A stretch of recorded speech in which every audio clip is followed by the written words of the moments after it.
Hello there and welcome to Motors TV and our live coverage of the Dunlop Great and British. Pembrey in South Wales is where we are today for round 4. Lots of action to come up over the next few hours. Joining me is Ben Constantduras to discuss what's going on this afternoon. Now Ben, you've been quite across this championship. What can we expect? Well, we've got just behind us Dunlop Sports Maxx Production Cup about to go. That's a 1 minute board for them. Then we've got Mini Challenge. After that, we then go into Le Mans style cars with Radical Club Cup, GTs with the BMW CSL Cup, and at the end of the day, single seaters with our Autosport Young Guns. Loads of different things, lots of action. Absolutely, and we'll be hearing a bit more from Ben a bit later. But just before we cross over to our commentator, David Addison, I just want to say happy 40th birthday to Martin, our cameraman behind the camera. Many happy returns, Martin. David, it's up to you. Diana, thanks very much. And we are ready then for the third Dunlop Sport Maxx Production Cup race of the weekend. Now, so far, it has been a very dominant performance, this by Adrian Churchill. He has been victorious in the previous 2 races, but the Dunlop Sport Maxx Production Cup mimics, in many respects, the British Touring Car Championship in terms of success ballast, for example, and also by the way that there is this random draw, the balloted grid for the last race. And so for this, we will have Endaf Owens on pole position, and Adrian Churchill will start 7th on the grid as the cars now are released for the last warming up lap. The races are timed as well, not a set number of laps, 20 minutes will be this race, and the drivers carrying success ballast, while Adrian Churchill has 45 after his previous race win, and Gary Duckman from being second has 36 kilos, Ryan Bensley 27, and you're looking at the orange Seat there in the hands of Dan Malone. He will carry 18 kilos, and Craig Currie with the onboard camera starting on the inside of row 2 has 9 kilos. Now he was going very well in the second race, but then, having worked his way up into 3rd place, the car suddenly slowed and he was hugely frustrated. There was lots of thumping of the steering wheel and waving his arms around in despair. And the reason that his car faded, and indeed the reason his teammate, Endaf Owens' car, faded, was because when they overheat, these Nissans, they go into a sort of limp home mode. And that's exactly what befell poor Craig Currie, who has had a race win. He won at Alton Park. And he's also supposedly being a driver of Radicals this weekend. Well, he was in qualifying, but he had an accident, I'm afraid, and did damage to the Radicals. So he's contenting himself just with saloon cars. Well, if they can sort out this overheating problem, that team, I think, RGN Motorsport, who've been working hard in the lunch break, should have got that problem sorted. He's going to be a man to watch because he's got relatively little ballast and a quick car, and he's up at the pointy end of the grid. Pole position, though, is Endaf Owens, and with him, the car ahead of us, you can just see weaving around the black and green Vauxhall Astra, is that of Stuart Clark. Now, Stuart's had a couple of race wins so far this year, but Pembrey, as far as this weekend has been concerned, just has not been a very happy hunting ground for him, Ben, has it? And so now, starting on the front row of the grid, Stuart ought to be able to deliver something, fingers crossed. Yes, it's going to be very interesting to see exactly what happens between the 4 at the front of the grid. The Vauxhalls are pretty strong overall, although Stuart's been struggling with going around right-hand corners, and there's basically right-hand corners around the whole of this circuit. Yeah. Nissans are great under braking, and the Seat's very, very fast in a straight line. So each car's got their different performance advantages around the circuit, and all 4 of them will be desperate to try and get a victory. Nissan's very first victory in Sports Maxx was last time out at Alton Park, thanks to Craig Currie. Could we see second here? Well, there you can see Ryan Bensley, who is the Stock Caps champion of a couple of years ago, and Ryan's another quick young driver. He has been there or thereabouts this year. He's had, what, now 3 second places, not yet had a race win, but you never know, this might be his day. He starts on the 3rd row, he's got 27 kilos of success ballast. Adrian Churchill has 45 kilos on board. Well, so he did for the first race, and he won it, and for the second race, and he won it. So the weight isn't a huge handicap for him, but now, of course, starting on the 4th row, that might be a problem. There, Endaf Owens, he's racing in the British Autograss Championship this year. He's had a win this weekend here in the Mini Amelia Championship, and he's now set on pole position. This car really good on the brakes. Endaf Owens at his home circuit then slots into place on pole position. The grid is formed, everybody that we're expecting is there. Stuart Clark on the outside of the front row, and the car's released now then, with a good start being made by Endaf Owens on the run down towards the Hatchett's hairpin for the first time, and Stuart Clark with a rather sluggish start there, going backwards, isn't he? It's going to be a Nissan 1-2 as they dive down to the hairpin, with Gary Duckman, number 5 in the Seat on the outside. Adrian Churchill running out of road in the red Astra. It wouldn't be at all surprised if we didn't find him on the grass in a minute. He has lost another bit of ground, hasn't he, to those ahead of him, but it's a Nissan 1-2. The quick starting Endaf Owens and Craig Currie at the moment heading the field. I wonder if we've seen a slight problem there for Dan Malone. He was down the inside of Stuart trying to get into 4th position, but now limping around the outside of that very long left turn and dropping down. Ryan Bensley's got past him now. We can see the blue VXR there and Adrian Churchill. So from a great start for Dan Malone, he's now dropping further down the field. But it's this Nissan 1-2, and they need to be in the fresh air, don't they, to try and combat this overheating problem. There is Stuart Clark, still struggling, I fear, with this car going around right-handers, but you're on board with Craig Currie. Endaf Owens then leads the way, and Craig Currie, with greater knowledge of this car, is there behind him in second place. Third is Gary Duckman then, in the car that won the championship last year in the hands of Simon Shaw, but a very rapid Seat out of Honda Curve up to complete lap number 1 out of 20 minutes of racing. Gary Duckman there using all of the curb on the outside of the road.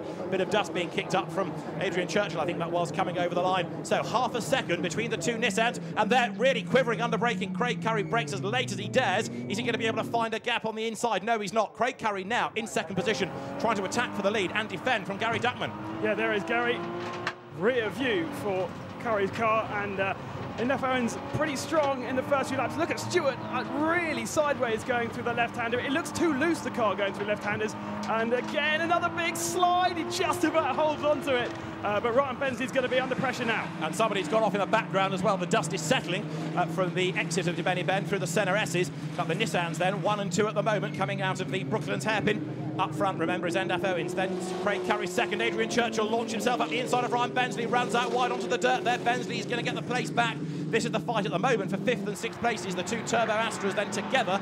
And is it going to be Ryan Bensley ahead? Yes, he's retaken the place then. Down they come towards Honda Curve. Adrian Churchill, of course, with 45 kilos of extra weight on board the success ballast, 27 kilos only to Bensley. The leaders flash past the pits, absolutely side by side now. Endaf Owens was ahead by 5,000ths of a second, but Craig Currie stands on the brakes late, going down towards Hatchett's hairpin, and he takes over the race lead. Good move, that. Yeah, very nice indeed. It probably started about 4 corners before, where he got the slipstream, a better drive, and then those two cars absolutely identical. He was able to take the racing line into the first hairpin, and now leads the race. They make a great noise as well, these cars. 3.7 litre normally aspirated Nissans against the 2 litre turbo cars behind, and Stuart Clark in 4th place now. Look, coming back at Gary Duckman, but you also get the feeling that Endaf Owens is not content to be second. He's still chasing after his teammate, isn't he, as they come now through the centre S's up to the Brooklands hairpin and turning their way into this 4th gear corner, nose to tail. Craig Currie feeling the pressure a little bit, runs out wide onto the curb. Endaf Owens there behind him. They're starting to pair off, aren't they now? Battle for 3rd, battle for 5th as well. But Endaf Owens may have lost the lead, but he's not dropping away. No, look at this as well, and this is exactly what Craig Currie did to him the lap previous. Right in the slipstream, right behind the car. Turns in a little earlier through the last corner, trying to get the run, and in fact, Endaf Owens not using as much of the road as he really could have done. Craig Currie's got the run, I think, but he's not going to be brave enough on the brakes this time through. Currie on the inside, Owens on the outside. Down to the corner then, this is the Hatchett's hairpin. Lap number 4, 20-minute race. We have a prospect, and Gary Duckman there in 3rd place. Also now trying to close on those ahead, but Craig Currie can't shake off his teammate. Endaf Owens here having a guest outing within the Dunlop Sport Maxx Production Cup, is right there behind him and still looking one side and then the other to try to find a gap and take over the race lead once again. Having lost the lead, perversely, he now looks quicker being in 2nd place. He just won't go away, will he? There's this constant shadow for Craig Currie. The 2 leaders then come up through the centre S's to the Brooklands hairpin. Is there going to be a gap on the inside for Endaf Owens? It doesn't really matter because he's not near enough this time to take advantage. Even if there were, Craig Currie gets the car turned in. Stuart Clark goes wide. He was challenging for 3rd. Briefly got ahead, ran out of road, and now he's got no momentum. Come on, Stuart, get it all up and going again, because now Adrian Churchill, having passed Bensley, passes Stuart Clark as well. So all of a sudden, Adrian Churchill comes into the mix. He was 6th at the start of the lap, now he's 4th and absolutely flying. Yeah, we did see that Ryan Bensley had actually got in front of Churchill, but now he's gone back 2 positions, and Stuart Clark is also dropping down the field. So Bensley, despite the ballast, is, as per usual, making his way up. Adrian Churchill in 4th position now. And has just done the best lap of the race. Adrian Churchill absolutely flying.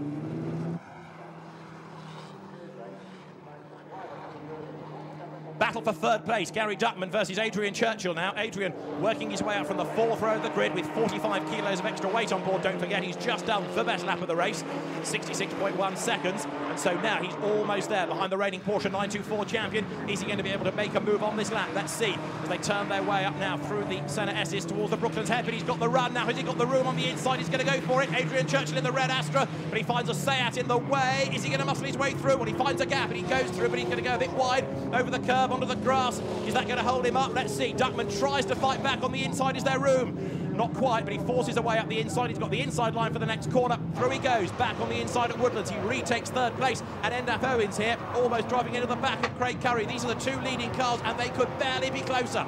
big slide though there from NF Owens coming through the final corner. That's going to jeopardise his speed down this straight, and you can see Craig Currie pulling away, and therefore no challenge into the hairpin. The first hairpin is one of the main overtaking opportunities here, but it starts, as we said earlier, about 4 corners back.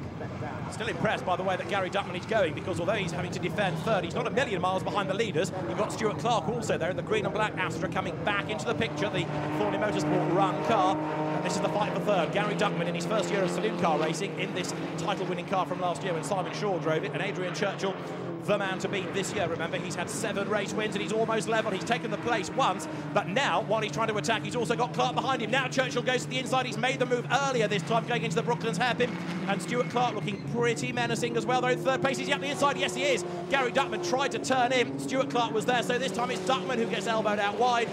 And as he gets the momentum back up and going again, look, here comes Ryan Bensley and Dan Malone on the inside. And now it means that Gary Duckman is about to tumble down the order. Another place lost. Bensley goes through, and Dan Malone in the second Seat lining up to have a go as well. That was a really costly lap, I'm afraid. Just one place lost, seemingly at one corner, hung out to dry, and he goes bump, bump, bump down the field. Well, as soon as he made a slight mistake at the very first corner hairpin, he was then on the defensive all the way through, on the defensive line, and with fast corners it meant he was pushed wide on the exits, couldn't go quite as much speed through the corners, and as soon as you're pushed completely out wide, then as you see, Dan Malone also getting past now, and poor old Gary Duckman doing so well in that Seat that is such a fast car, but that now dropped down 4 positions.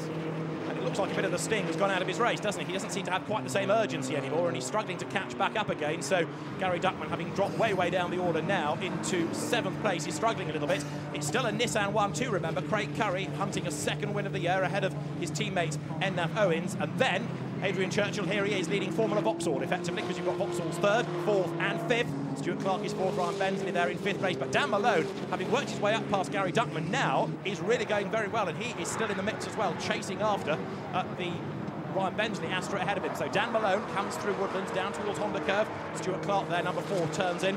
Stuart, who was very rapid a decade ago, whisper it, in a Honda Integra in National Saloons, the predecessor really of the Dunlop Sport Match Production Cup. He had a year in Renault Clios, but then ran out of money and went away to build up his business interests. But he came back a couple of seasons back and is as quick as ever, although I'm afraid to say around here, seems the machinery is not really letting Stuart display just how quick he is. But he's there at the moment, in 4th place under pressure. Not as much pressure as Craig Currie is under, though, for the race lead. NF Owens just will not go away.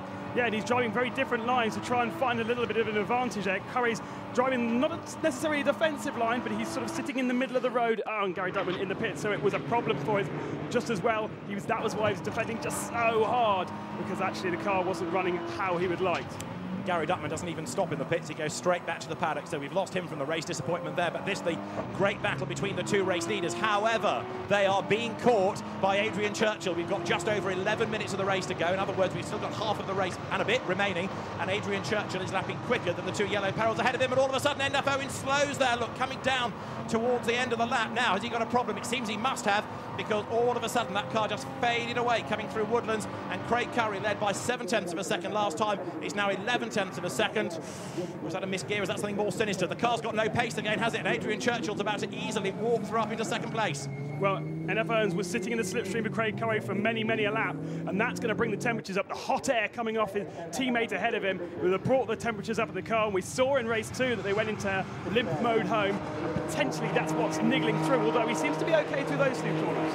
Yeah, in that second race, you're quite right, the cars, both of them went into that limp home mode, but NF Owens' car cooled down a bit, so it picked up pace towards the very end. Well, let's see whether it can happen again here, but certainly the car, you just saw it fade away. Adrian Churchill then moves through up into 2nd place, despite this car being very lardy with its 45 kilos, and Craig Currie's car that he's chasing has only got 9 kilograms of extra weight on board. There's Churchill then, back on his way up into 2nd place, down to 3rd. NF Owens, something very different for NF this. He's a real star in front-wheel drive minis, but now turning his attention to the Nissan for the first time. Down he comes towards Honda Curve. Is he going to get caught next, though, by Stuart Clark? Rather fear that, as in race 2, the Nissans might just drop away, particularly NF Owens' car, if it continues to have to battle with other cars and therefore get hotter. That's Dan Malone almost running out of road at Honda Curve. What's ironic, actually, is that the Vauxhalls are much harder on their tyres than the Nissans. The Nissans are actually the best of all the cars here, as we see further down the field, and that's Bensley having a go at Stuart Clark. Or is it Stuart Clark going around the outside of Bensley? One of the 2. Hasn't quite worked through the first corner there, so they continue to battle for 4th spot. What, of course, NFL does not need to do is then follow Adrian Churchill, because it's just going to overheat the car even further. Indeed so, but he's dropping back, isn't he? And his last lap time was a slower one. It was a 69 as opposed to a 67, which is a comparable lap time. Everybody else doing 67s at the moment, so it rather does look as though Endaf Owen's car's problems are getting worse. There is Ryan Bensley, who tried to get past Stuart Clark, didn't quite pay off for him. Clark, therefore, is catching Endaf Owen, who is there, look, sliding the Nissan out of the Brooklands hairpin. It's going to be very, very hot for the drivers. We talk about the cars overheating, well, the drivers are going to be overheating as well. They've had one race yesterday, one earlier on today. It's very, very hot indeed inside these cars, and just about everybody at the end of the race gasping for water. There's Stuart Clark hard at work in the number 4 Vauxhall Astra, the Tesco Momentum 99 back car, coming out of Honda Curve, swing a little bit as it turns now up towards the start and finish line. The leaders go through, and the gap between the leader Craig Currie and second place man Adrian Churchill is continuing to come down. For third place, Endaf Owens versus Stuart Clark, it was 0.7 across the line, and it is next to nothing going into the hairpin. Now there is Churchill, he's hunting down the leader. That's the gap between him and Craig Currie. Ahead, what's going on behind? Endaf Owens will have to stick his elbows out here, won't he, to try to defend third place from Stuart Clark, and then Ryan Bensley. Endaf Owens, who's come from the one make school of racing, in other words, he has had great success against people in exactly the same sort of car, knows how to defend very, very effectively. Will have to do just that to keep Stuart Clark at bay.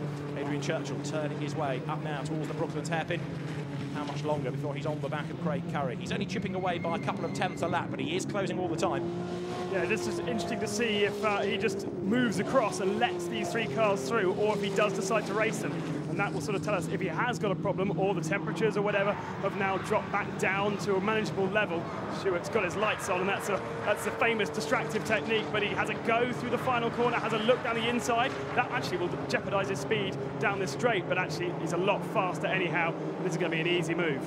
So the black Astra is the one of Stuart Clark, and as you look back from the race leader, he's now only 8 tenths of a second ahead and gets a little bit crossed up as he going into the hairpin. You can hear the task wheel, he runs out wide, and there is Churchill right up behind us. For third, Clark has gone through. Bensley in the blue Astra goes fourth, down to fifth now. Endaf Owens, who led early on, and he's about to become sixth because Dan Malone easily picks away past him as well. So Endaf Owens' race, I'm afraid, is going from bad to worse. So now it is Craig Currie who is having to defend Nissan's honour, but can he do so for another 7 minutes of the race? Adrian Churchill looking for 3 out of 3 here this weekend is right there behind him.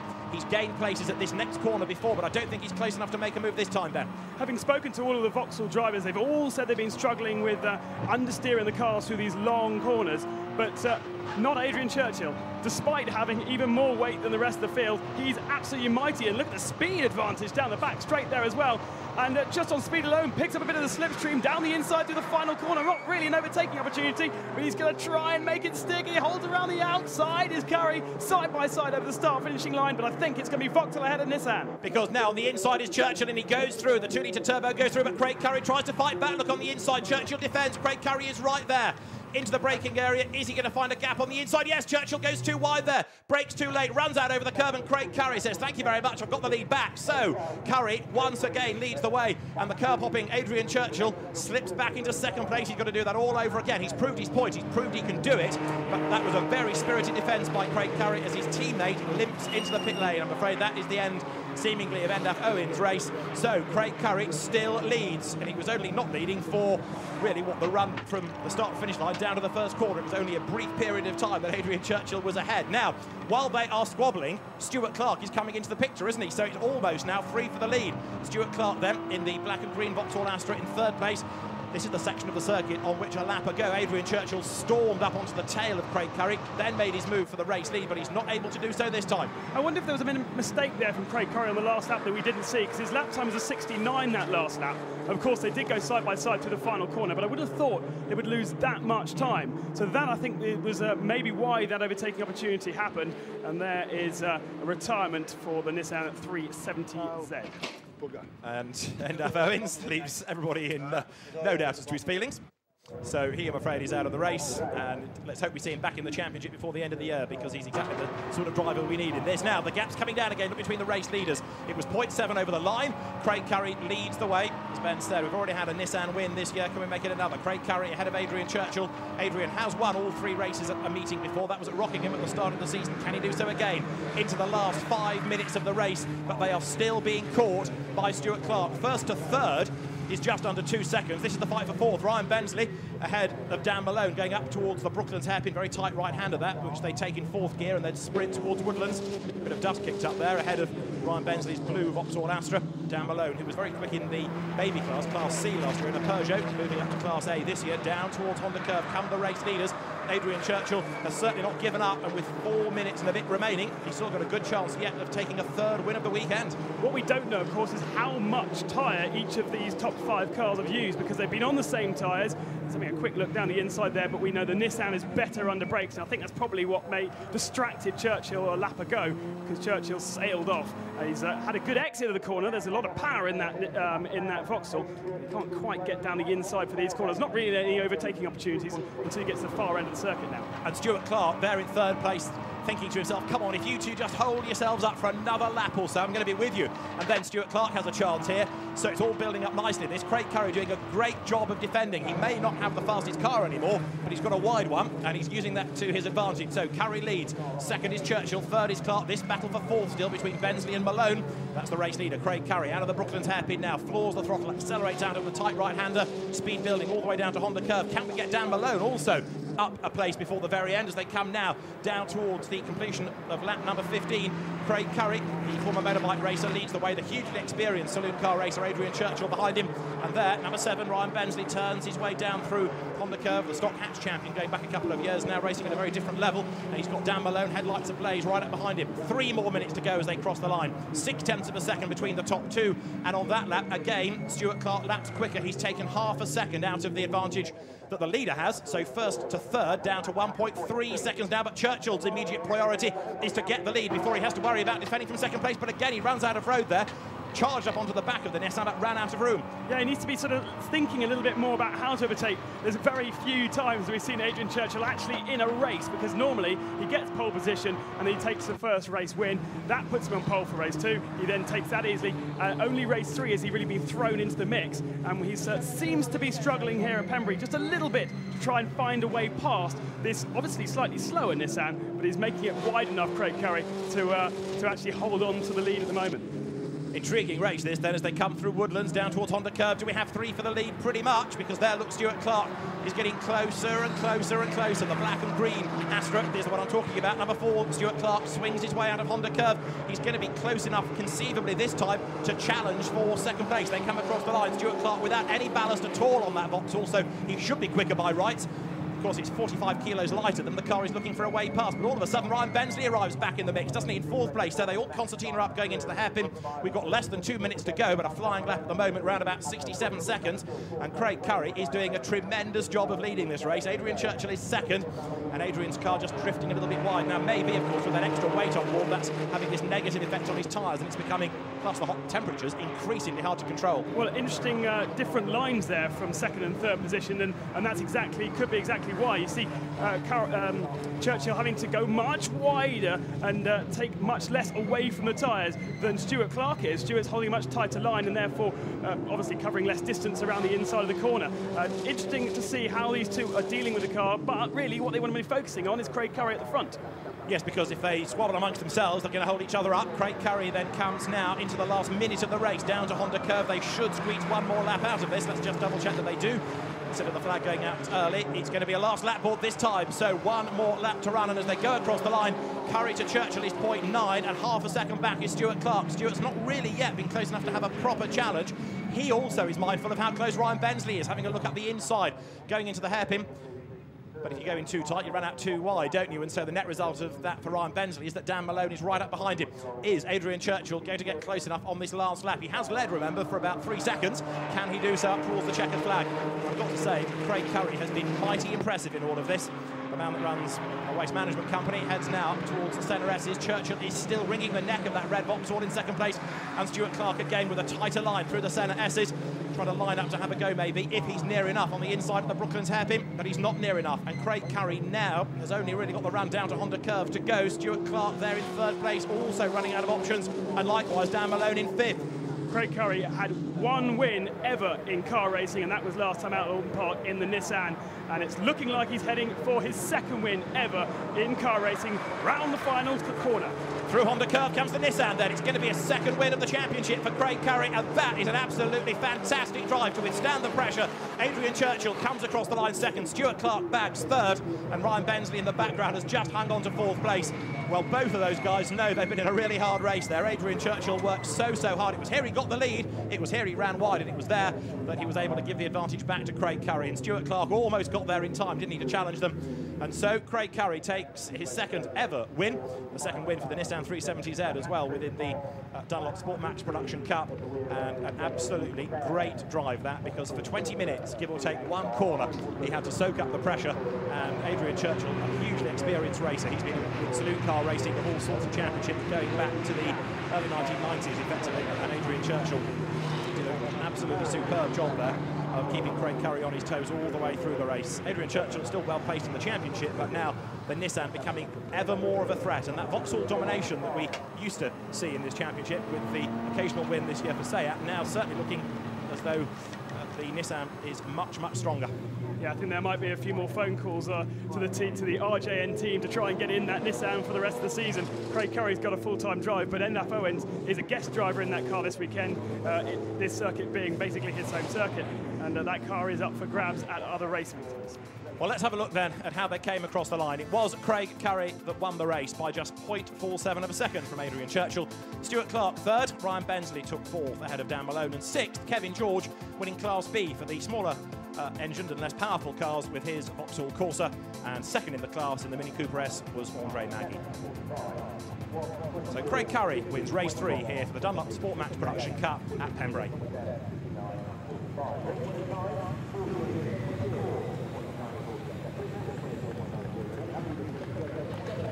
Well, an absolutely tremendous effort that by Craig Currie to defend pretty much race long. There is the winner down in the pit lane.